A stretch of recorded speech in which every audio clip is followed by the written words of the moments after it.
Bab 857 Bibi. Melanjutkan keberuntungan dinasti Zhou selama 1 miliar tahun lagi. Adegan yang tiba-tiba itu mengejutkan semua orang yang hadir. Keberuntungan dinasti Zhou yang sudah tersebar secara tak terduga berkumpul kembali dan mencapai tingkat yang lebih tinggi, seperti matahari terbit. Apa yang terjadi? Siapakah keluarga Ye? Saat semua orang bingung, di langit, seorang wanita yang memegang pedang perlahan datang. Wanita yang memegang pedang itu mengenakan gaun hitam, dia memiliki sosok yang menawan dan wajah yang dingin. Dua junput rambut tergerai indah di dadanya.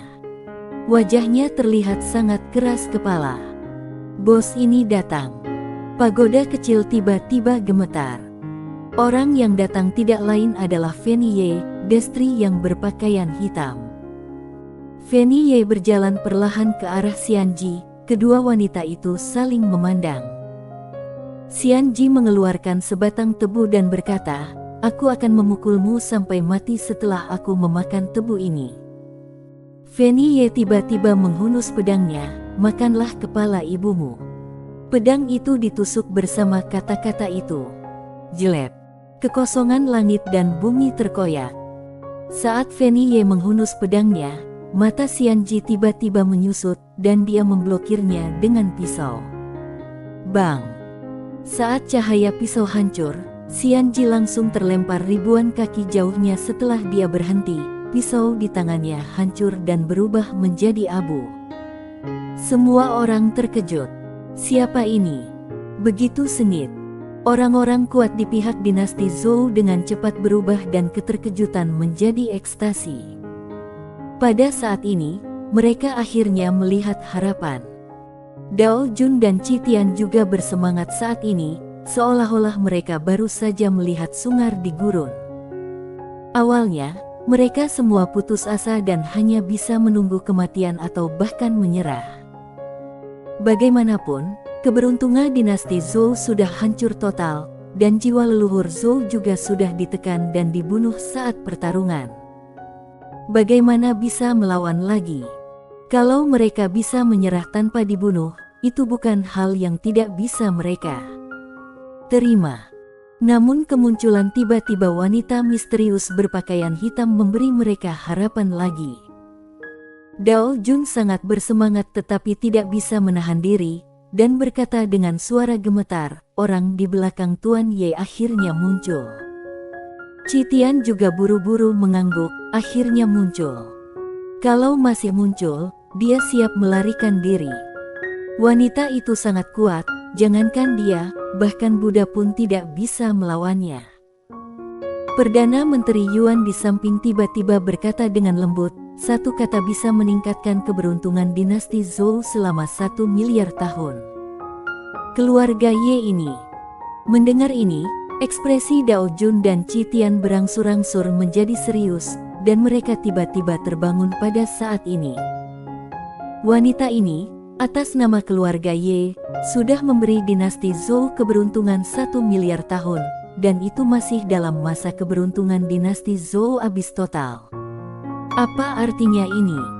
Ini berarti bahwa yang disebut keluarga Ye ini bisa sepenuhnya mendukung alam semesta peradaban tingkat keempat. Setelah memikirkan hal ini, beberapa orang saling memandang dengan keterkejutan di mata mereka. Fanny Zhou melihat ke langit dan menghela nafas lega di dalam hatinya. Harus dikatakan bahwa pada saat keberuntungan dinasti Zhou benar-benar hancur, dia benar-benar putus asa. Saat itu, dia siap menyeret Sander Ye keluar, menghancurkan jiwanya, dan kemudian bunuh diri. Kalau tidak bisa hidup bersama, mati bersama sepertinya merupakan ide yang bagus. Di langit, setelah Xianji ditebas mundur ribuan kaki oleh pedang Fanny Ye, ekspresi Tuan Yugas dan orang lain di belakangnya langsung menjadi serius. Wanita berpakaian hitam ini galak sekali. Dari mana asalnya? Setelah Xianji berhenti, dia melihat ke tangan kanannya dan menemukan ada sedikit luka di tangan kanannya. Dia terluka untuk pertama kalinya. Xianji perlahan mengangkat kepalanya dan menatap Fanny Ye di kejauhan. Wajah Fanny Ye sedingin es, dan tidak ada sedikit pun emosi di matanya. Penghinaan. Xianji tiba-tiba terkekeh. Ini adalah pertama kalinya dia dipandang rendah oleh seseorang. Dia menggigit tebu dan hendak berbicara, tetapi sebelum dia bisa berbicara, sebuah pedang menghantam wajahnya lagi. Pedang ini benar-benar secepat guntur, cepat dan kejam, dan berada di depan Xianji dalam sekejap mata. Xianji masih belum memegang pedangnya, dia mengangkat tangannya dan meninju. Ledakan. Cahaya tinju itu pecah. Sinar pedang tidak rusak. Xianji mundur 10.000 kaki. Begitu dia berhenti, ruang dan waktu jutaan kaki di belakangnya langsung hancur. Pada saat yang sama, lengan kanan Xianji terkoyak dan darah menyembur keluar. Antara langit dan bumi, ada keheningan. Di kejauhan, Dak Jun menatap wanita bergaun hitam itu, tenggorokannya berguling, sengit sekali. Tian mengatupkan kedua tangannya, matanya dipenuhi keterkejutan. Kultivator pedang wanita yang baru saja keluar ini terlalu menakutkan. Fanny Zhou juga sedikit terkejut, dia tahu bahwa orang di belakang Sander Ye jelas tidak sederhana, tapi dia tidak menyangka itu akan begitu menakutkan. Tapi itu normal.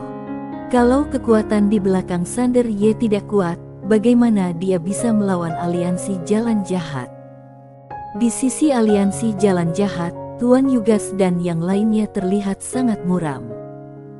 Dalam kesan mereka, satu-satunya orang di alam semesta nyata yang jago bertarung adalah dewa nyata, dan wanita di depan mereka jelas bukan dewa nyata.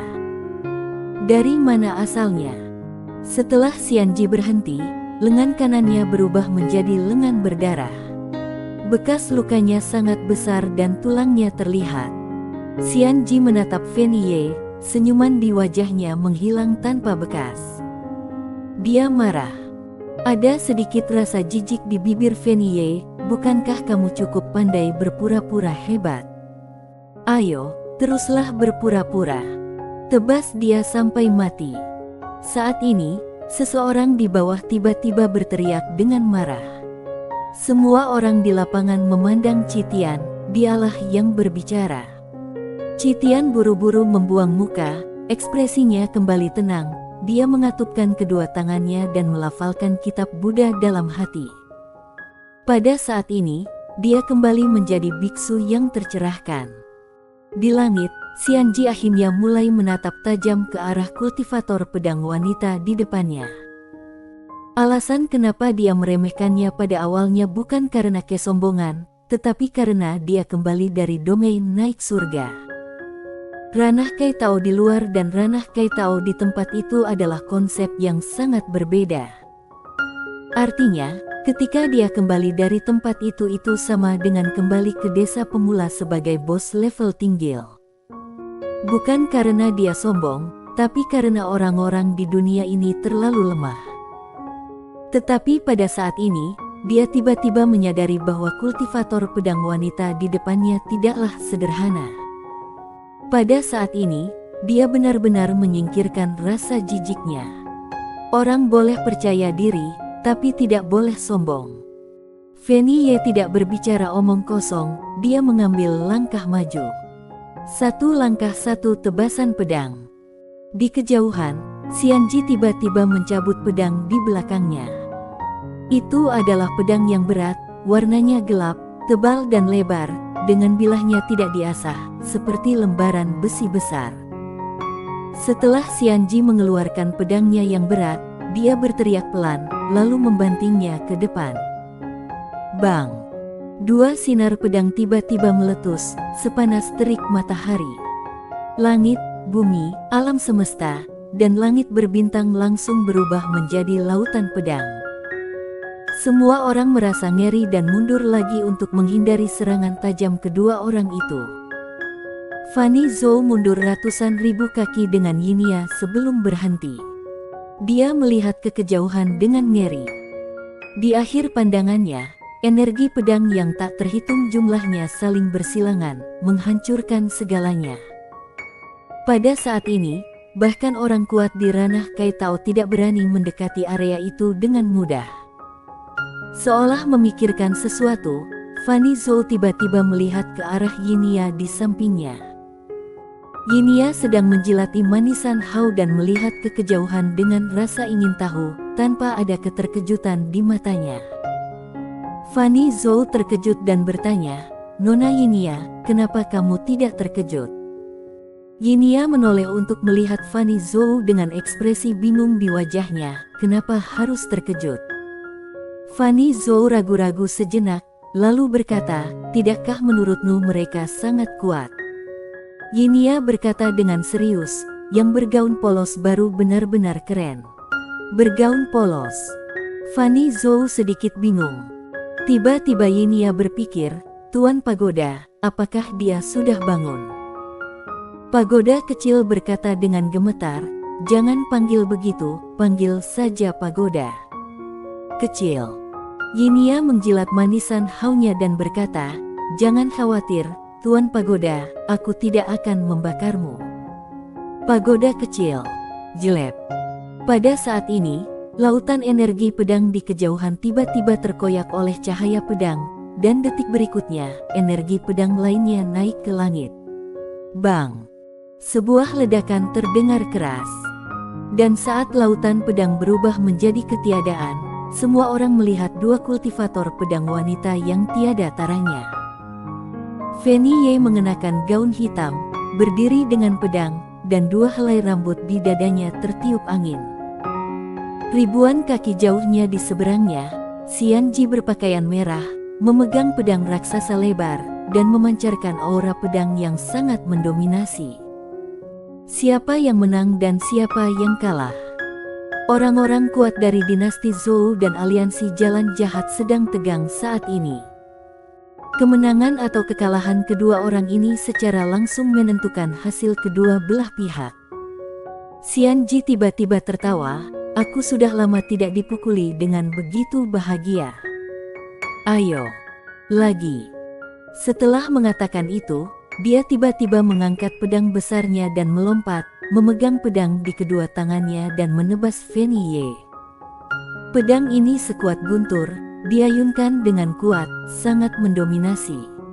Menghadapi pedang Xian Ji, ekspresi Fanny Ye setenang air. Saat pedang itu muncul di kepalanya, dia melambaikan tangan gioknya dan menusuk dengan pedang. Bersikap tangguh. Bang! Begitu kedua pedang itu bersentuhan, energi pedang itu meledak dalam sekejap. Namun, tak satu pun dari mereka mundur, dan Xian Ji mengayunkan pedangnya lagi. Fanny Ye memegang pedangnya secara horizontal. Bang! Ruang dan waktu yang tak terhitung jumlahnya hancur dan musnah. Namun Fanny Ye tetap tidak bergerak dan tidak mundur selangkah pun. Xian Ji berputar di tempat dan menebas dengan pedang lagi. Energi pedang dan jiwa. Pedang yang tak terhitung jumlahnya melonjak seperti air pasang. Jiwa pedang yang kuat secara langsung menekan orang yang berjarak ratusan ribu kaki hingga sulit bernapas. Fanny Ye tidak mengelak dan masih memegang pedangnya secara horizontal. Bang! Ketika pedang itu jatuh, pedang di tangan Fanny Ye tiba-tiba turun. Ruang dan waktu di sekitarnya terus hancur dan musnah, tapi dia tetap tidak mundur bahkan setengah langkah. Tak bergerak seperti gunung. Pada saat ini, Xian Ji tiba-tiba melonjak ke langit dari tempatnya berada, dan langsung berubah menjadi energi pedang setinggi 10.000 kaki dan menebas dengan keras.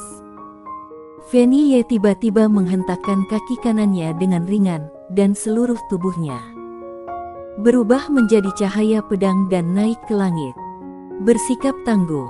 Bang! Segera setelah kedua sinar pedang bersentuhan, ledakan yang memekakkan telinga bergema, diikuti oleh gelombang kejut energi pedang yang tak terhitung jumlahnya yang berguncang seperti air pasang. Semua orang menatap area energi pedang di kejauhan.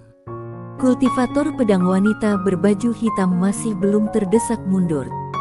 Melihat pemandangan ini, Master Dinasti Zhou di sekitarnya menghela nafas lega, sementara wajah Tuan Yugas dan yang lainnya benar-benar gelap dan hati mereka tenggelam ke dasar. Tuan Yugas menatap kultivator pedang wanita berpakaian hitam di kejauhan, panggil orang. Panggil orang. Nenek jahat itu ragu-ragu sejenak, lalu berkata, Yang Maha Kudus. Dia tahu sifat Xianji. Dia benci orang lain mencampuri urusannya. Kalau mereka memanggil orang saat ini, mereka mungkin akan membuatnya tidak bahagia. Tuan Yugas menggelengkan kepalanya sedikit, kultivator pedang itu benar-benar tidak sederhana. Kita meremehkan kekuatan di belakang Sander Ye. Selain dewa nyata, ada kekuatan besar lainnya di belakangnya. Untuk berjaga-jaga, kita harus berhati-hati. Singkatnya, tidak ada salahnya memanggil lebih banyak orang, dan yang terbaik adalah memanggil Yang Maha Kudus lainnya. Nenek jahat itu mengangguk, lalu menghancurkan jimat transmisi suara misterius. Di kejauhan, setelah Xianji berhenti, dia melihat ke arah Feni Ye. Feni Ye berdiri dengan pedangnya seperti gunung. Xianji menyeringai dan berkata, luar biasa. Saat dia berbicara, dia mengeluarkan sebatang tebu dan mengunyahnya. Feni Ye memandang Xianji dengan niat membunuh dan hendak mengambil tindakan, tetapi pada saat ini, dia tiba-tiba menoleh dan melihat ke bawah. Sander Ye kebetulan muncul di samping Fanny Zhou. Feni Ye tiba-tiba mengerutkan kening, kenapa bajingan kecil ini bangun saat ini? Di bawah, Sander Ye melihat Feni Ye dan buru-buru melambai, Bibi. Feni Ye tidak senang. Saat dia mendengar Sander Ye berbicara, alisnya terangkat. Beraninya kamu memarahiku. Karena itu, dia bergegas turun dan memukuli Sander Ye dengan kejam. Sander Ye. Pagoda kecil menggigil. Brengsek. Dia belum pernah melihat sesuatu yang begitu kejam. Bersambung.